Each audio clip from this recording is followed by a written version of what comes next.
سی غذائیں باقی رہ گئی ہیں، حتیٰ کہ ابھی ہم ڈرتے تھے مرغیوں کے سلسلے میں. یہ جتنی مرغیاں بکتی ہیں آج چکن، اس کی ایجاد 1960 میں ہوئی ہے. یہ برائلر چکن جو آیا ہے یہ اوریجنل پہلے کی مرغی نہیں ہے.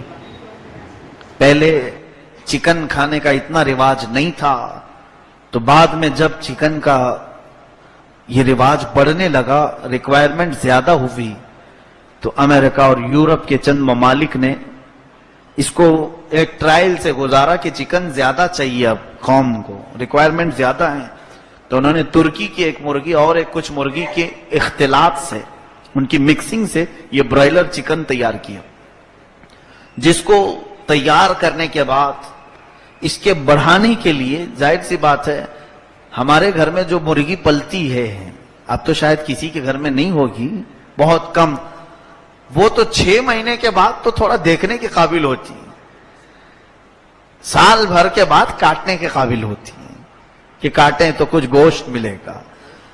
اور اگر ہم وہ دیسی مرغیوں کے انتظار میں رہیں تو بہتوں کو تو چکن نہیں ملتا.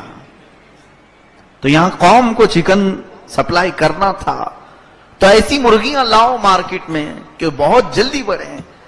عقل کا ہم کبھی نہیں استعمال کرتے. آپ نے کبھی دیکھا کہ یہ صرف 40 دن میں بڑی ہو کر کے آتی ہیں؟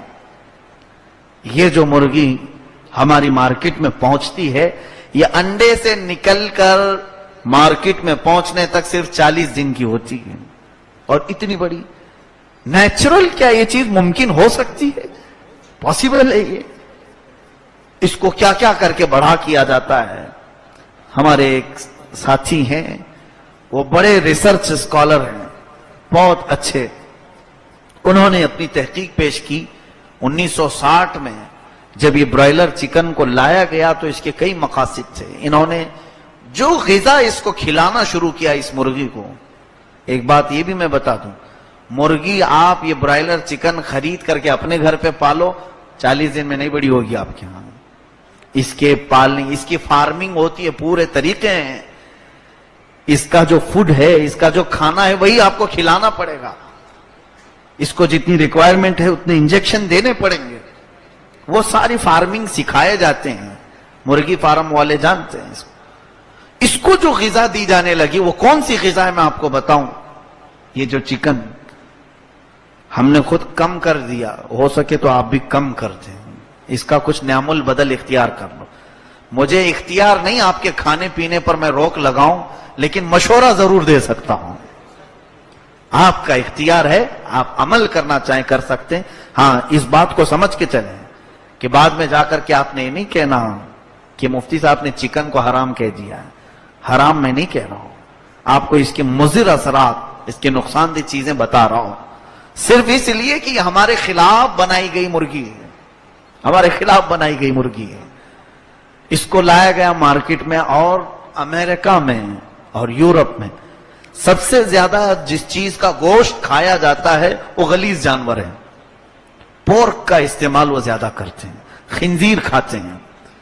تو جب خنزیر کو بھی زیادہ سپلائی کرنا پڑا تو انہوں نے جو غذا بنائی خنزیر کی کہ وہ جلدی بڑا ہونے کے لیے اس کو بھی انجیکشن لگائے جاتے تھے، اور خاص جو غذا کھلائی جاتی تھی، یہ جانوروں کے پیٹ کی اوجھڑیاں سب نکالی جاتی ہیں، انہیں سکھایا جاتا ہے، اور سکھا کر کے اس کو پیس کر کے اس کی غذا بنائی جاتی ہے. اور اس میں خنزیر کے پیٹ کا بھی ہوتا ہے، اس کے پیٹ کا بھی، بیلوں کے پیٹ کا، بھینسوں کے پیٹ کا.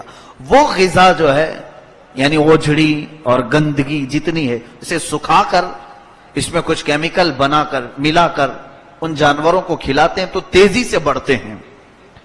وہ خنزیروں پر جو انہوں نے ٹرائل کیا تھا، وہی غذا اس برائلر چکن کو بھی کھلائی جانے لگی. سیم وہی غذا، وہی فوڈ جو خنزیر کو کھلا کر فارمنگ کی جاتی. یہ آتھینٹک چیز میں بتا رہا ہوں آپ. یہ جو برائلر چکن کا فیڈ یا اس کا کھانا ہے، یہ سب پورا جو ہے وہی بنا کر کے وہ جڑیوں کو سکھا کر انہیں کھلایا جاتا ہے. یہ کھلائیں گے تبھی بڑی ہوں گی. اچھا چلیے وہ کھا کر کے، کچھ بھی کھا کر کے بڑی ہو، ہمیں اس سے مطلب نہیں. ہماری دیسی مرغیاں تو کیچڑ بھی کھا لیتی ہیں، کچھ بھی. کوئی اگر مجھ سے یہ کہے، مجھے اس کے کھانے پر اعتراض نہیں، لیکن جب اس کے اثرات جسم پر کیا پڑتے ہیں یہ دیکھا گیا. میں میرے ساتھی کے بارے میں جو بتا رہا ہوں، انہوں نے اپنی تحقیق پیش کی کہ اس مرغی کے جو اثرات ہیں، جسمانی صحت تو خراب کرنی ہی کرنی ہے اس کو.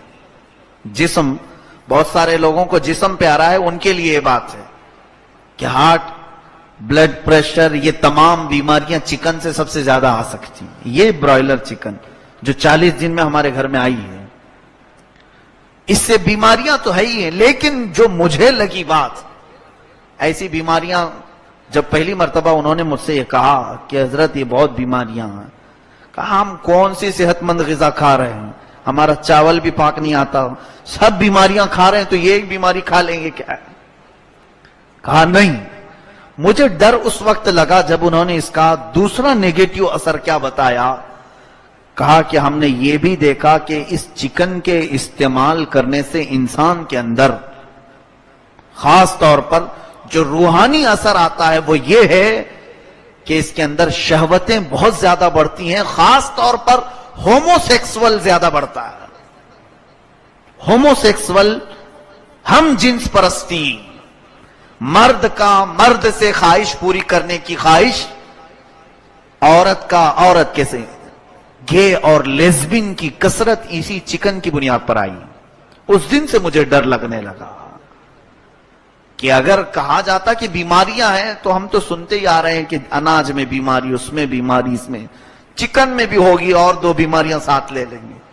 لیکن جہاں یہ اخلاق کی تباہی سامنے آئی، ڈر لگنے لگا کہ اس کو جو غذا کھلا کر کے بڑا کیا جا رہا ہے، اس چکن کو جو غذا کھلا کر کے بڑا کیا جا رہا ہے، اس کے گوشت میں یہ تاثیر ہے کہ کھانے والے جنسی شہوت کے بہت بڑے پجاری بن جاتے ہیں، ایسے کہ وہ کنٹرول نہیں کر پاتے.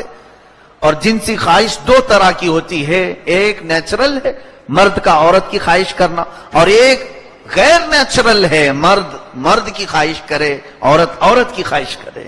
اور یہ آج کی دنیا میں کثرت سے دیکھنے کو مل رہا ہے. کیا آج یہ نہیں ہے؟ آج کئی ملک کی پارلیمنٹ میں آواز اٹھائی جا رہی ہے کہ گے اور لیزبین کو قانونی اختیار دیا جائے، قانونی حیثیت دی جائے.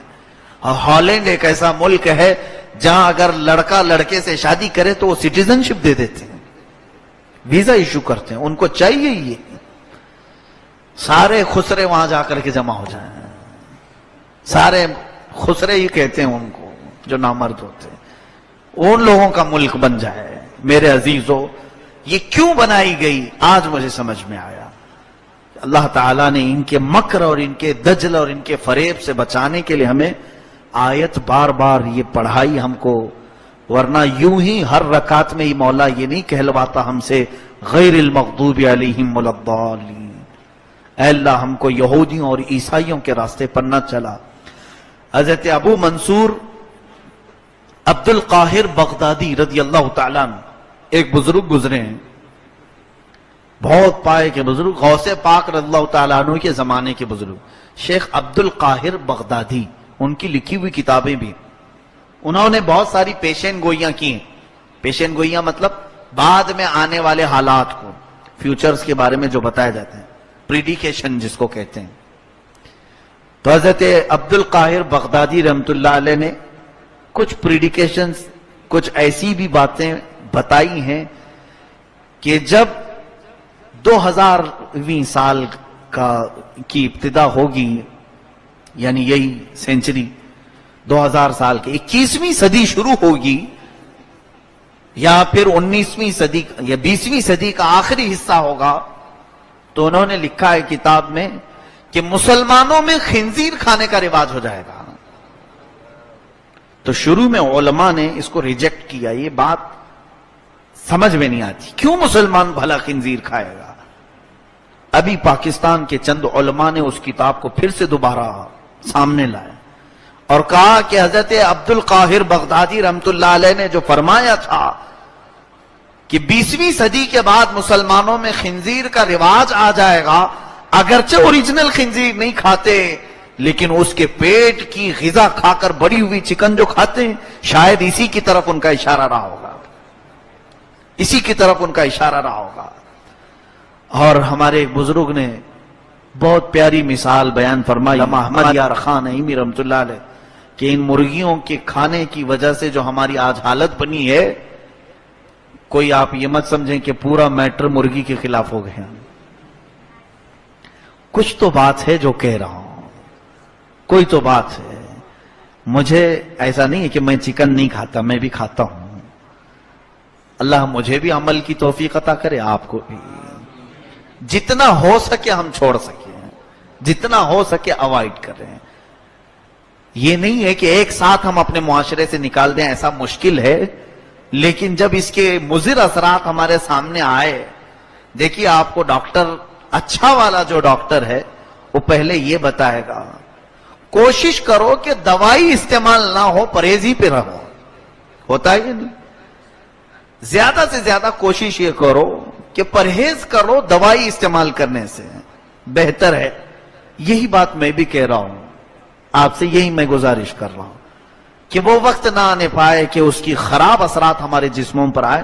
علامہ احمد یار خان نعیمی رحمۃ اللہ علیہ نے بڑی پیاری بات فرمائی جو لگتی ہوئی ہے، ان دیسی مرغیوں میں اور یہ فارم مرغیوں میں بڑا فرق ہے۔ ان کی عادتیں کھانے کی وجہ سے ہمارے اندر آئی بھی ویسی ہیں۔ اس کی بری عادتیں میں بتاؤں، یہ برائلر چکن کی بہت بری عادت، دیسی مرغی میں ایسی نہیں ہوتی ہے لیکن اس کے اندر بہت بری عادت۔ پہلی عادت تو یہ ہے کہ یہ کبھی بھی اپنا ڈیفنس کرتی ہی نہیں ہے، اس کو آسانی سے کوئی بھی پکڑ سکتا ہے، ہوتا ہے نہیں؟ اور دیسی مرغی دوڑا دوڑا کے تھکا دے گی آپ کو، نہیں ملتی، ہاتھ میں آتی نہیں ہے۔ اور یہ جو فارم مرغی ہے تھوڑی دیر کک کک کک کرے اور اس ہاتھ میں آ جائے، یہ زیادہ اپنا ڈیفنس نہیں کرتی۔ ایک اس کی بری عادت یہ ہے، کوئی پکڑے پہلے اپنا بھی ڈیفنس نہیں کرتی اور دوسری مرغی کو کوئی پکڑ رہا ہے تو اسے بھی کچھ نہیں کرتی، کچھ نہیں کرتی۔ دیسی مرغی میں یہ ہے کہ اس کے بچوں کو پکڑنے جاؤ تو ٹھونک مارے گی، وہ بچاتی ہے اپنے بچوں کو۔ اس کی بری عادتوں میں یہ بڑے بزرگ نے لکھا ہے، کیوں؟ اس لیے کہ جو جس چیز کو زیادہ کھاتا ہے اس کی عادتیں اس کے اندر آتی ہیں، اس کے اندر آتی ہیں۔ ہاں، اسی لیے آپ دیکھیں یہ یورپ والے، امریکہ والے خنزیر زیادہ کھاتے ہیں، اور خنزیر غلیظ ہوتا ہے، یہ غلیظ کام زیادہ کرتے ہیں، زیادہ کرتے ہیں، شہوت ان کے اندر زیادہ ہے، ہر طرح کی گندگی کر جاتے ہیں، بے حیا ہیں۔ اس کی وجہ یہ ہے کہ خنزیر سب سے زیادہ بے حیا جانور ہے، اس کے اثرات ان کے اندر ہیں۔ جو قوم جس چیز کو کھاتی ہے اس کا زیادہ اثر اس کے اندر آتا ہے۔ اور اس مرغی کی ایک بری عادت اور یہ بھی ہے کہ دکان مالک یا قصاب مرغی کو پکڑتا ہے، اس کے سامنے کاٹتا ہے، اور یہ کھانے میں مصروف رہتی ہے، یہ اپنے چاول دانے کھا رہی ہے، اس کے سامنے ہی دوسری مرغی کٹتی ہے، اپنی باری کا انتظار کرتی ہے، اور کیا ہے تھوڑی دیر میں پنجرے میں ہاتھ ڈال۔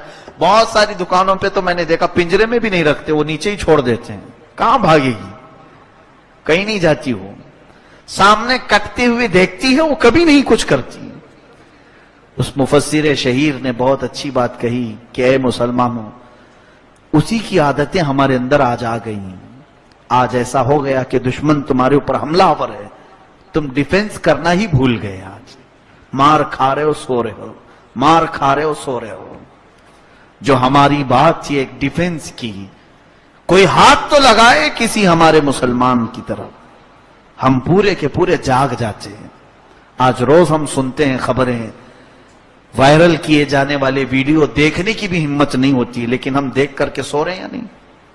اس کے علاوہ اس کی وہ بری عادت بھی ہمارے اندر آئی ہے کہ سامنے کٹتے ہوئے دوسرے مرغی کو دیکھ کر بھی خاموش رہتی ہے، خاموش رہتی ہے۔ یہی حال آج سب کا ہے ہمارے، ایک مسلمان سامنے کاٹا جا رہا ہے، ہم کھانے میں مصروف ہیں۔ اسی برائلر چکن کا ہی اثر ہے کہ سب یہاں پر فارم مرغیاں بن گئے، ہماری حالت آج فارم مرغی کی طرح ہے کہ ہم سب دیکھ رہے ہیں، اس کے باوجود خاموش کھانے پینے میں مصروف ہیں۔ ہماری آوازیں بند ہو گئیں، آج ممبر سے نہیں بولا جا رہا، آج ڈر ہے سب کو، علماء کو ڈرایا گیا، ہمارے بڑے قائد جو کہلائے جاتے تھے اور چپ ہو گئے, خاموش ہیں, کسی بات پر نہ بول.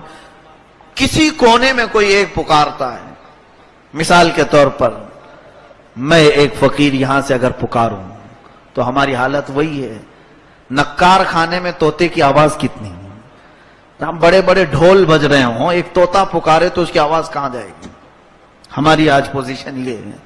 مسلمانوں, آج آپ اپنا ڈیفنس سیکھو, آپ اپنے اوپر آنے والی مصیبت کو ایکسپٹ نہ کرو. اسی لیے سید الشہداء امام حسین شہید کربلا رضی اللہ تعالیٰ عنہ نے بہت بڑا میسج ہمیں دیا تھا. انہوں نے فرمایا تھا کہ میرے نزدیک ظالم شخص وہ ہے, ظلم کرنے والے کو آپ نے کہا کہ وہ تو ظالم ہے ہی, لیکن امام حسین فرماتے ہیں اس سے بڑا ظالم میرے نزدیک وہ ہے جو ظلم کو سہ کر کے خاموش بیٹھتا ہے. ظالم کی مار کھا کر خاموش بیٹھتا ہے, آواز نہیں کرتا. میرے نزدیک وہ اصلی ظالم ہے کہ اس نے پوری قوم کی غیرت کو مار دیا ہے. ایک کے بعد دیگرے سب خاموش ہو جائیں گے. یہ ساری مرغیوں کو آج دبا دیا گیا ہے. جو قصاب ہمارے اوپر بیٹھے ہیں, ایک کے بعد دیگرے سب پر چھری چلانے کا ارادہ ہے, اور ہم سب خاموشی سے اپنی باری کا انتظار کر رہے ہیں. سب جگہ یہی سناٹا طاری ہے, ہم باریوں کا انتظار کر رہے ہیں, ڈرے سہمے ہیں. یہ ماحول کیوں پیدا ہوا؟ یہی انہوں نے بنا کر کے رکھا ہے اس طرح سے. اٹھو وگرنہ حشر نہ ہوگا پھر کبھی, دوڑو کہ زمانہ چال اپنی چل گیا. اور کہا گیا ہے ہمیں جگانے کے لیے جگہ جگہ کے تھک چکے ہیں تمہیں یہ ہنگامے, مسافروں روش کارواں بدل ڈالو. اپنے راستے کا جو طریقہ تم نے بنایا ہے اس کو بدل ڈالو.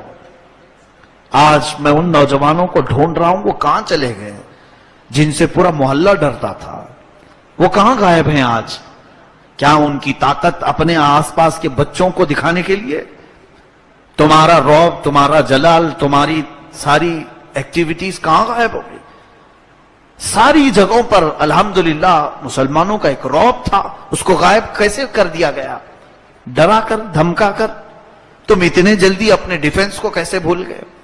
لوگوں کو ایسا لگتا ہے کہ میں کچھ بھڑکانے کی بات کر رہا ہوں. نہیں, میں تو اپنی عزت بچانے کی بات کر رہا ہوں. ہاں, آپ سیکھو یا نہ سیکھو, یہ میرے اوپر فرض ہے. میرے گھر کی عزت پر اگر بات آئی تو میں کھڑا ہو سکتا ہوں, تو جب میرے نبی کی عزت پر بات آئے تو کیوں نہ کھڑا ہو؟ جب قرآن کی عزت پر بات آئے تو کیوں نہ کھڑا ہو؟ لیکن آج یہ سارے حالات ہمارے ختم ہو گئے. اسی لیے میں اس آیت پر لے آنا چاہتا ہوں, واپس آ جاؤ. میرے رب نے جو فرمایا وہ سچ ہے. ایک ہی علاج ہے, راستہ بدلو, راستہ چینج کرو.